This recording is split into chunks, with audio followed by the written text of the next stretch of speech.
Hi everyone, it's Amanda. Actually sitting in my car right now, procrastinating going into the gym, and I was thinking about a conversation that I had with one of my friends yesterday. He was basically telling me that he's really stressed lately because he's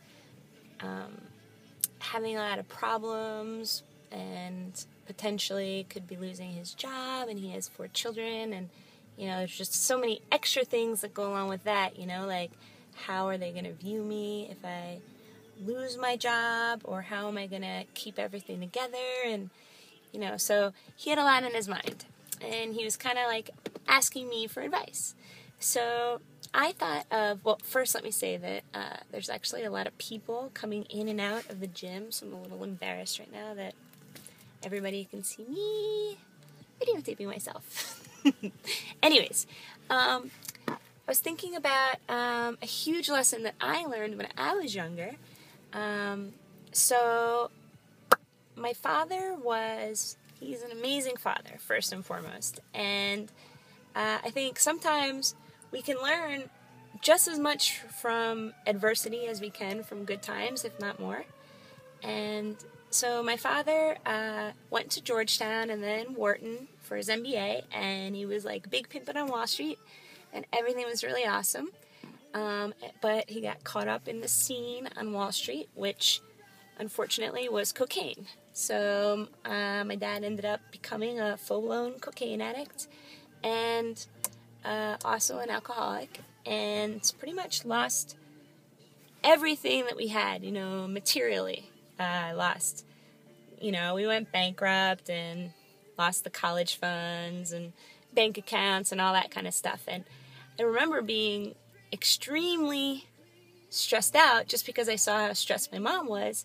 And what my nana always said, who is my mom's mom, she moved in when my twin brother and I were born. So we were lucky enough to grow up with my mom's mom in the house.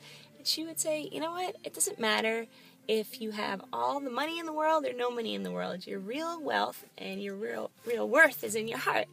So, she showed us that you don't need to be the richest person to be able to still be number one in your class. You're just as intelligent as you were last year or 2 years ago or whatever. So, there's literally people walking by right now. This is a little embarrassing.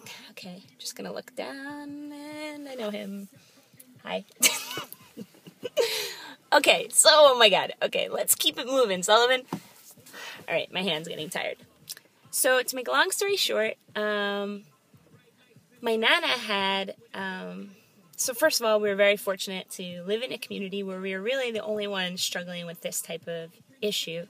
And we had so many people lift us up, and that showed me the strength of community, and, that your family is really extended when things like this happen. And I saw how many people really cared about us, and I remember, everyone always thinks that one person can't make a difference, but we used to receive donated clothes from people, and my twin brother and I would go outside the supermarket and ask people for 25 cents, and I can still remember specific people who gave me a quarter. I remember Mrs. Kennedy, if you're watching this, I remember you gave me these like jams, if anyone remembers those, kind of like surfer shorts. So I remember that Mrs. Kennedy gave me so they were jams, and they were blue and bright pink, and that was for my 5th birthday. My best present I can remember ever getting when I was growing up. It was just so awesome that I got them, because jams were like the in thing, and actually in Jersey, I'm pretty sure they're still the in thing, as we haven't moved very far past the 80s. But my nana actually also had Random Act of Kindness Tuesday, so after we would finish our homework, we could look through. She had a calendar with names and lists of her friends who were widowers. Most of them were women that she knew from church. And she knew like their wedding anniversaries or birthdays and days when they would be feeling sad. And so we could choose someone off the list and make homemade cards. And, hold on, I gotta switch. Okay. All right, I'm back.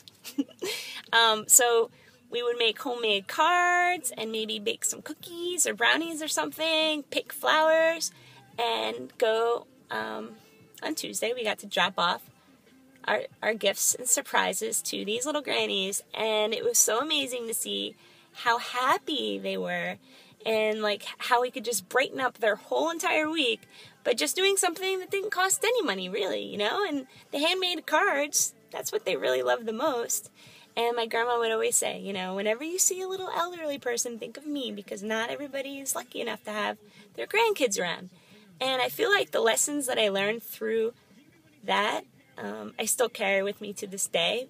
And that's the reason why I try to do little random acts of kindness, because I know they do make a difference. And it's one thing if you're having a great day, you might not realize if someone maybe lets you in traffic or, you know, says something nice to you. But when you're having a really hard day and things are going wrong and someone goes out of their way to be nice to you, it really does make all the difference in the world.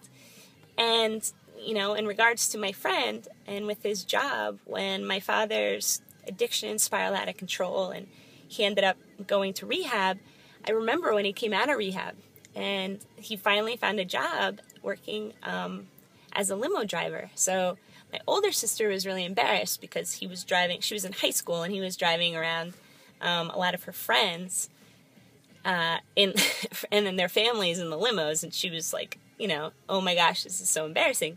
I thought it was the coolest thing ever because I got to sometimes ride in the front seat and wear the limo hat, and I would stay up at night and make the signs that my dad would hold up at like JFK and Newark Airport and stuff. And so he had the best signs ever in the history of limo drivers, I'm positive, because I spent so much time. I made them like glittery with like bubble letters and rainbow designs and stuff. And watching my dad, you know, not be too proud to take whatever job he had to take to be able to pick the pieces up, and seeing how hard he was working and how far out of his way he went to show us, oh no, I'm getting emotional, just to show us, you know, that a real man will admit where he's wrong and take the proper measures to fix what went wrong. And as a happy note as well, my father got out of rehab on St. Patrick's Day in New York City, so you can only imagine what that was like to go from, you know, the quiet and tranquility of being in a nice little rehab clinic and then going into the chaos of St. Patrick's Day in New York City. And he stayed sober for that whole day, and he said, I knew that if I could stay sober on that day in New York City, then I would be good all the other days of the year.